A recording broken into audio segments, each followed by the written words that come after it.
Why does the U.S. support the tortured dictatorship in Egypt? Because that's what Israel wants. Why can't America make peace with Iran? Because that's not what Israel wants. And why do we veto every attempt to shut down illegal settlements on the West Bank?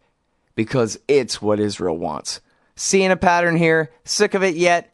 It's time to put America first. Support the Council for the National Interest at councilforthenationalinterest.org and push back against the Israel lobby and their sock puppets in Washington, D.C. That's councilforthenationalinterest.org. All right, y'all, welcome back to the show here. I'm Scott Horton, and next up on the show is our friend Phil Giraldi.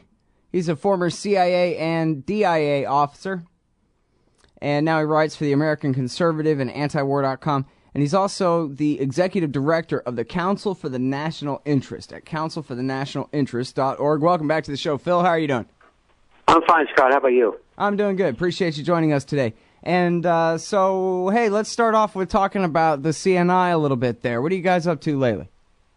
Well, as you know, CNI was founded about 20 years ago by former ambassadors and congressmen to basically address the issue of American imbalance in its foreign policy in the Middle East. In the past 20 years, of course, we've moved along, but if anything, the problem has become bigger. We as a country are engaged in more conflicts in more places, and CNI has also expanded its role in bringing these conflicts and the reasons we go into them into the discussion. But basically, we want an American foreign policy that makes sense for the United States in terms of its vital interests, and we feel that we haven't had anything like that for quite some time. Yeah. Well, I think it's definitely true that the problem of the Israel lobby and their inordinate influence in Washington, D.C. probably is better known than ever. But then again, their power has been growing separately this whole time, too. So but they've had a defeat recently. The Syria business was a defeat. And depending on what happens with Iran, that could turn out to be a defeat, too. So, they're not unbeatable, and it really is up to we, the people, to assert that we really want the government to be doing stuff for us that's in our interests. Mm. Well, Alan Grayson, who he's pretty Israel and AIPAC friendly, he had a comment about the Syria thing where somebody asked him, what about AIPAC? And the way he responded was interesting. He said that, AIPAC is great and everything, but I'm roughly paraphrasing. AIPAC is great and everything, but when the American people speak with one voice, then forget about it. AIPAC is nothing. So in other words, it's sort of the default is to do what they want. But if the American people say, then that's not the default, but we go with that. We do what they want because we have to. Yeah, that's right. I mean, I guess, the intensity of the feeling about, not attacking Syria was such that I think a lot of congressmen began to feel the breeze. And that normally, of course, does not happen. Right, yeah, we got lucky on that one. Well, and, there were enough generals speaking out against it, and the British didn't want to go along. A lot of people wanted to get out of that thing by the time it was about to happen, right? Yeah, I think so. It was just one of these really bad ideas that seem to come to the surface in Washington every once in a while. And this time, fortunately, we were able to reverse it. But we've had some bad ideas in the past that unfortunately we weren't able to reverse, like Iraq. Yeah. Well, and, thank goodness, as much as people try to ignore that war, they do still remember that. They remember how easily they convinced themselves to go along with the push for it, too, most of them, even though they probably wouldn't admit it like that. But that's part of it, correct. Right? They're like, boy, this might not work out so well. Yeah, that's the thing. The gold standard for really being deceived as a country is Iraq. And every time one of these new, shall we say, programs comes up from the White House, people immediately start thinking of Iraq. So in a way, Iraq will turn out maybe to be a good thing for the United States. Yeah, well, it's got a silver lining anyway. But yeah, that was what I always says. George Bush, he's secretly one of us. He's just doing the only way he knows how to completely discredit foreign interventionism from now on. He's got to do it the hard way, but there you go. Yeah, sounds good to me. Yeah, well, yeah, poor Iraqis and everybody else, but still. Yeah, and it's, of course, the amount of money blown, too, has got a lot to do with it. That's right. That's where a lot of our deficit comes from, right? Well, and, it's funny because you were, I think, the first person in journalism to report that Obama had signed new findings. This would have been in December of 2011 at antiwar.com. That Obama signed 2 findings, one on Iran and one on Syria, stepping up covert action there, which you had from your CIA sources and that kind of thing. And yet you also have been saying for, I don't know, a year or so that, they figured out that as dumb as they are, that this is even too dumb for them, and they're sort of backing down, and they'll never back the rebels, or not deliberately anyway, back the rebels enough to help them really win, and they actually have seen the light, at least as long as a year ago, right? After, probably not long after, maybe the day that Obama accidentally laid down that red line, which apparently didn't really mean to do. Yeah, I think there's a lot of evidence that they really do realize how stupid these policies are, and certainly if you listen to what Dempsey is saying over at the Joint Chiefs of Staff, you'll get a lot of contrary insights into that there are lots of people in the administration, particularly in the Pentagon and in the intelligence community, who've had problems with these programs right from the beginning. Yeah. Well, and of course, there's plenty to deal with, and maybe we can go into detail later about the nature of the so-called rebellion there and who's who and what it all means as part of this. But I think everybody's more or less getting a grip on the fact that as bad as Assad is, the opposition is not better, not by any measure, really. But so, I mean, your article at antiwar.com, Phil, says that, despite all the negative things to look at here, there really is the basis for a possible deal if the Americans were willing to, I guess, pressure their regional allies to work with them and try to drag everybody kicking and screaming to Geneva or something and hammer something out. You say it could be hammered out rather than, the nightmare, which is like Patrick Coburn was saying on the show last week, that this is a lot like Lebanon in the 70s and 80s, which is a nightmare, the same thing that we have now, only from now on. Yeah, I think there are definitely, I think this thing was negotiable from 5 years ago. The big mistake was the United States felt that by playing this game with the regime there, that they would produce some positive result. And of course, that was a fiction. And what they should have been doing, instead of putting ambassadors in, taking ambassadors out, closing the embassy, opening the embassy, sending in a new ambassador who would then go around and talk to the opposition and guarantee that the government wouldn't talk to them. It was this kind of stupid game that they've been playing, and I've been convinced right from the beginning that there was a lot of wiggle room in terms of how al-Assad, who is not the monster that he's been depicted as, how he would have responded if there had been some reasonable overtures made at that time by us, but we didn't do that. Well, yeah, and in fact, they told the rebels basically, don't negotiate with them. We got your back. Yeah, that's right. Mm-hmm. That's exactly what we did. So basically, we created a civil war, and essentially, what I'm saying now is that I think that everybody is so tired of this that if somebody were to demonstrate a little leadership, we probably actually could work out some kind of negotiated solution that would make most parties happy, and or at least most parties content. Let's not say happy. But that's what I'm saying. All right, but so who's going to lead the fight against the guy who's been doing all the fighting so far? Because you can't bring a bunch of suicide bombers to Geneva; they might suicide bomb something, like they did today, by the way. Yeah, the point is you have to work out in your own mind, or what is an acceptable group to bring to the table and what isn't. I would say that the two definitely Al Qaeda affiliated groups are outside the pale. But there are ways to incorporate other genuine Syrians, not foreigners, who are engaged in the conflict. Foreigners, basically they're going to have to either go or get killed, but basically these people are not going to be part of the settlement. But if they came to terms with with some kind of supervised election that would avoid massacres of the Alawites, massacres of the Christians, would create some kind of guaranteed protection for those groups, I think people would come to an agreement. I think a lot of what we see in terms of the regime hanging on is the fact that they know they're all going to get killed if they lose. And you work out a way to avoid that option, and also on the other side for the rebels to avoid that option, and suddenly things start to fall into place. Mm-hmm. Well, in fact, like you said at the beginning, the thing turned into a war, but before that, they were really, I don't know if they were really making progress, but they were making some progress on concessions. Hey, what if we did that? What if we did this and held some elections and rewrote the Constitution? And I don't know how half-hearted or even less it might have been, but it seemed like the basis for negotiation right from the beginning, before it turned into a war. Yeah, I agree. That's essentially what we saw. I mean, there was wiggle room in terms of people being able to negotiate the issue, but unfortunately we blew that.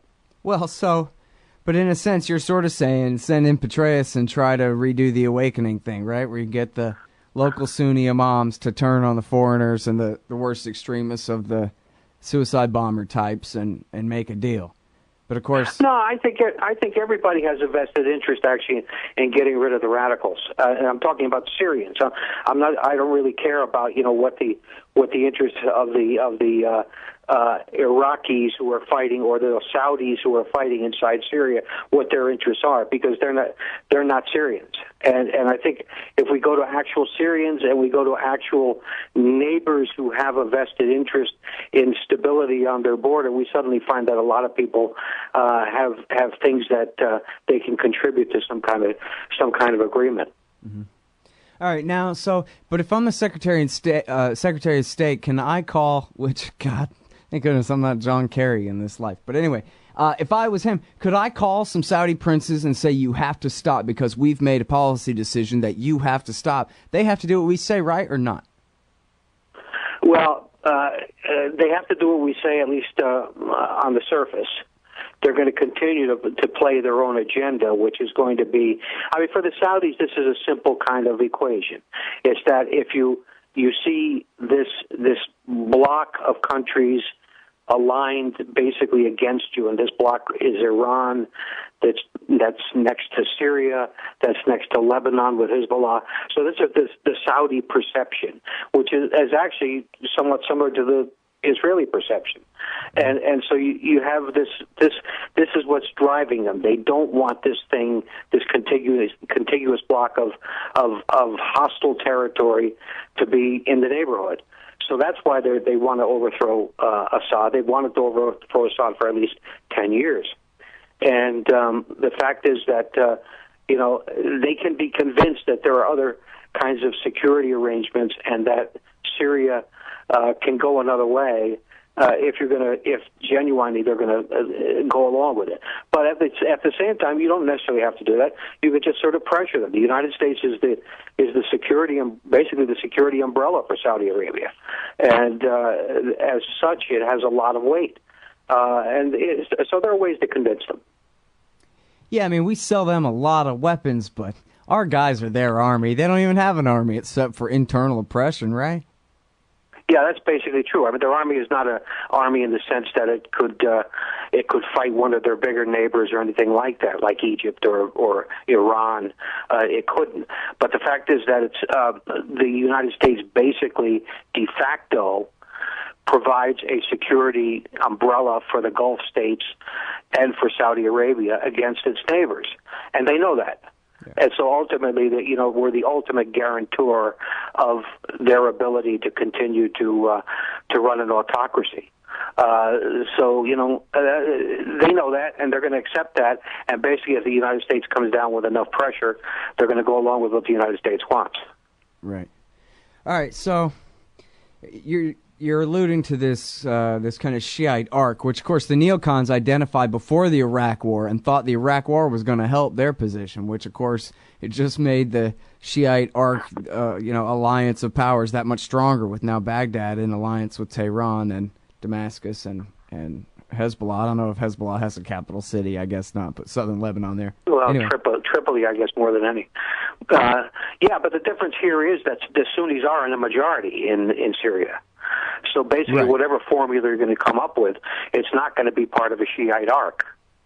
And this is exactly what the Saudis have been trying to create for 10 years, that there be a Sunni regime. Unfortunately, they also want that Sunni regime to embrace their horrific vision of Islam, which is Wahhabism, which is unfortunately part of the package. But nevertheless, the idea is they see Syria as a natural break in this the Shiite bloc, which runs, as you note, from Iran through Iraq, and then leaps over to Lebanon.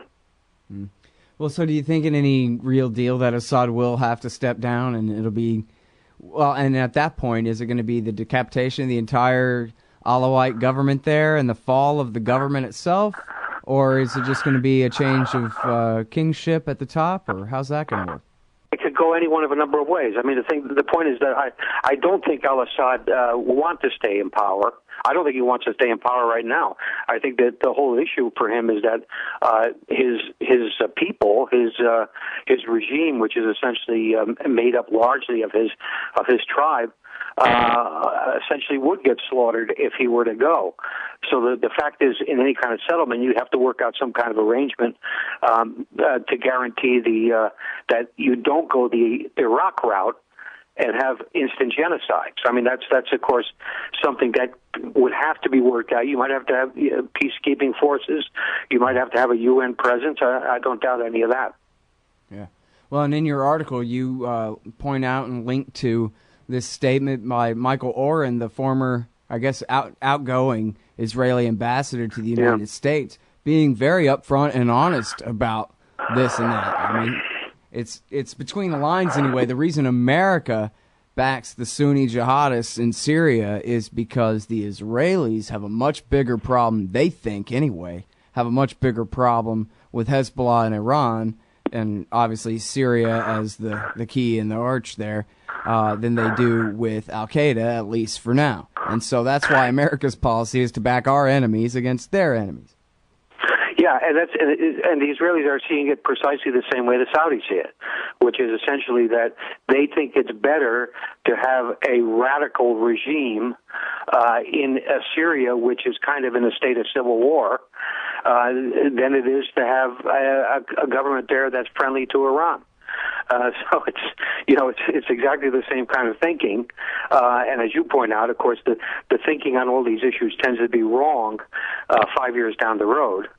But it's just I think all I'm saying is that basically there are a lot of wheels and there are a lot of levers in this problem, and until you start kind of playing around and figuring out what the real equities and what the real issues are, you can't really approach any kind of settlement. But there's no reason why that can't be something that's ongoing. I think the fact that we started to talk to the Syrians, but with aid of the Russians, over the chemical weapons, is a sign that there are people there that are willing to negotiate. Right. Well, and I think we talked about this before, how the deal with the Russians over the chemical weapons is a de facto acceptance more than, reading between the lines. It's maybe not officially stated, but pretty close to officially stated that, okay, so we're not even trying regime change now because, of course, we have to keep him there to give up all his chemical weapons to us. So, and of course, if that's the red line, where if he crosses that, then we'll bomb you. If he gets rid of all the last bit of it, then there's no possibility he's going to cross the red line anymore. So, in other words, Obama's going to let him live, and I guess thank goodness for that. Not that he's any good, but at least it could be that much worse, considering American intervention. Yeah, I think the way we have to look at it, given the sorry record of American interventions over the last 15 years, is that basically it will turn out badly. But the hope is that it will turn out less badly if you do certain things than if you don't. So that's kind of the way I see it. Yeah. Well, now for people who want some fun history about this, there's always, especially those maybe not too familiar, I always like recommending a clean break, a new strategy for securing the realm and dealing with crumbling states. Both of them are primarily authored by David Wurmser, who was, I guess, the leash on Colin Powell and then Dick Cheney's Middle East advisor in the Bush Jr. years there. And what he says in Dealing with Crumbling States about Syria is that what we need to do is focus on expediting the chaotic collapse so that then that way we'll have a better opportunity to shape the future and whatever, which, of course, is a big assumption. But anyway, that's the way they look at it. That, like Michael Ledeen used to like to say, let's turn the whole region into a boiling cauldron. And then we'll see, what comes out of that. And then we'll bomb that, too, I guess. Yeah. Except Ledeen always accepted Israel from that generalization. But the fact is that Israel has long, or some people in Israel have long believed that the best solution for all of its neighbors is to turn them into chaotic little civil war zones where everybody is fighting against everybody else. Now, certainly, that would make Israel, in a sense, more secure, in that it wouldn't be confronting any Arab armies. But at the same time, the blowback from that kind of development, the situation that develops alongside the chaos, could be worse than dealing with a guy like al-Assad, who actually honored all his agreements with Israel and was fairly moderate in his relationship with them. Yeah, or even Nasrallah, if the alternative is Zawahiri, for crying out loud. Yeah. Yep. I mean, imagine, is it impossible for Netanyahu to ask himself, I wonder what it would be like if 3 years from now the Ba'athists are gone and it's the reign of the suicide bombers on my northern border, When Hezbollah, of course, hadn't done suicide bombings in I don't know how many years, and only when they were invaded and occupied. Yeah, I mean the whole of course, as everyone knows now, the whole opposition in Syria is infiltrated with jihadis from all kinds of places. I saw this estimate that I cite in my article of 800 Saudis alone fighting on the side of the Syrian rebels, and there are hundreds of Chechens. There are all kinds of people from all over the world that have gravitated to there. And so the question becomes, is this what you want on your border? Do you think this is going to be a better solution? Right. All right, well, so finally, this is all common sense stuff for anybody looking at this and just watching the headlines. So, I know that they got secret information that I don't know, Phil, but I wonder if you think that Obama maybe finally gets it, that the way to undo all this problem is just go ahead and make friends with Iran. And then you just, you make friends with your enemy, and then he's not your enemy anymore. Problem solved, Shiite arc neutralized, or whatever, right? Even from the Empire's point of view. I'm trying to look from the Empire's point of view, Yeah, absolutely. That's the right answer for the empire. There's no question about it. It's in fact, once you neutralize the political problems, all kinds of other things have a tendency to change too. I mean, you talk about, they keep citing the fact that Iran is not a great place to live, politically speaking, if you're in the opposition, that it doesn't have fundamental liberties and rights, and that's only partly true, but the fact is that it nevertheless has a certain credibility. But once you kind of open the door to other things do change. I mean, you only have to cite the example of Southeast Asia, that we fought a war with not so long ago, and suddenly when you stop threatening them, when you stop being an existential threat to them, things have a tendency to change. Yeah. Well, hey, they're working out a nuke deal with the communist Vietnamese government right now. Did you see that? That's right. Yeah, they are. I mean, not that they're really communists anymore, but it's still the Communist Party dictatorship government there. So, the heirs of the former enemy for sure. And here they are doing a nuke deal with them, for crying out loud, which I guess is all right, as long as it's a light water reactor, right? Yeah, well, I mean, in fact, Iran has freer elections than Vietnam. And yet now we forgive and forget about Vietnam, and yet we're still on this hobby horse about how non-liberal Iran is. But Iran has freer elections than a lot of places that are American allies. Well, this is just the crisis of American power, right? Because they thought that with the dissolution of the Soviet Union, they just inherit the whole earth. But then it turned out there was nobody left to scare them into America's camp anymore. So the whole world's been spinning out since then. And so if they don't have Iran and the Gulf states and whatever is fake enemies with each other, then who needs America at all? Well, that's a good point. I kind of like the American first philosophy of the 30s. Let's just pull in within the two oceans and leave everybody alone and have them leave us alone. I think that's becoming more attractive. Yeah, it turns out if you ask them, they don't need us anyway. Yeah, that's right. If we would just quit making enemies out of everybody. Well, so now the talks start tomorrow officially. The nuke talks in Iran. You got your hopes up at all, or this is just another October 09, or what? I think there are more negatives here than positives. I think that the lobby is still strong enough to compel Obama to make demands that he knows will not be acceptable. I think that's what's going to happen. But at the same time, I'm somewhat optimistic about this. I think that this is an opening. It's an opening in the door that's been closed, and I have a feeling it could go the other way. If I had to bet money on it, I would say it's not. It's going to go the usual route of let's make impossible demands so there can't possibly be an agreement. But there are a lot of people suddenly on board, and the media is talking about it, and the positive things that are being said about these talks are all over the place. So I don't know. I would obviously love to see it go the right way for a change. Yeah. Well, this is what our old friend Gordon Prather wrote back years ago was, hey, you want to be Obama the Great? That's all you got to do is make a big peace deal, right? You don't need a big war. You need a big peace deal, and we'll put you on Mount Rushmore. How about that? It's easy. You can do it. I like it. I don't know if he'll go for it or not. I like it too. But... All right. Well, thanks very much for your time, Phil. It's great to talk to you again. Okay, Scott. Bye-bye. Take care. All right, everybody. That's Phil Giraldi, former CIA, now executive director of the Council for the National Interest and writer at antiwar.com and the American Conservative Magazine. That's it for the show. Thanks for listening. New hours, 3 to 5 Eastern Time here on Liberty Express. No agenda.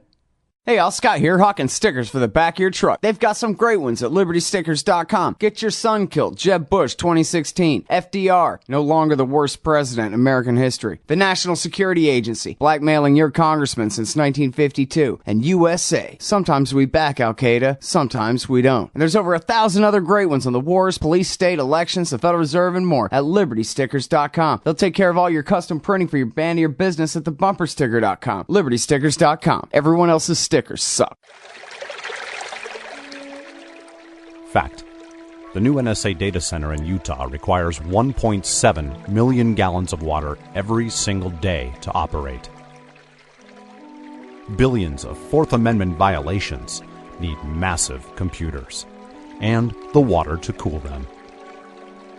That water is being supplied by the state of Utah. Fact. There's absolutely nothing in the Constitution which requires your state to help the feds violate your rights. Our message to Utah: turn it off.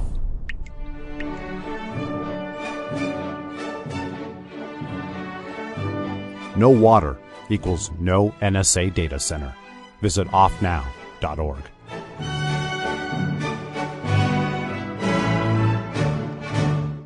So you're a libertarian, and you don't believe the propaganda about government awesomeness you were subjected to in 4th grade. You want real history and economics. Well, learn in your car from professors you can trust with Tom Woods' Liberty Classroom. And if you join through the Liberty Classroom link at scotthorton.org, we'll make a donation to support The Scott Horton Show. Liberty Classroom, the history and economics they didn't teach you. Hi, I'm Brad Newman. I'm the creator of MyHeroesThink.com. Are you a fan of Ron Paul, Harry Brown, Murray Rothbard, Ludwig von Mises? Me too. These guys are my intellectual heroes, and because I can, I've decided to create my own monuments to them. So I'm bringing back the head bust. Visit MyHeroesThink.com and check out my artwork. Maybe you still have 5 empty inches on your bookshelf, or some space next to your computer. Maybe you'd enjoy having a statue of the libertarian who inspired you to think. Maybe you know a young person who just found these ideas and you'd like to inspire them with a gift. I really can't think of people with more integrity to look up to. Visit myheroesthink.com and sign up for the mailing list. Be the first to know when my Hayek and Hazlitt statues become available. Most importantly, be sure to type Scott Horton into the promo line so we can help support this show, because I'm sick of bombing people. Visit myheroesthink.com.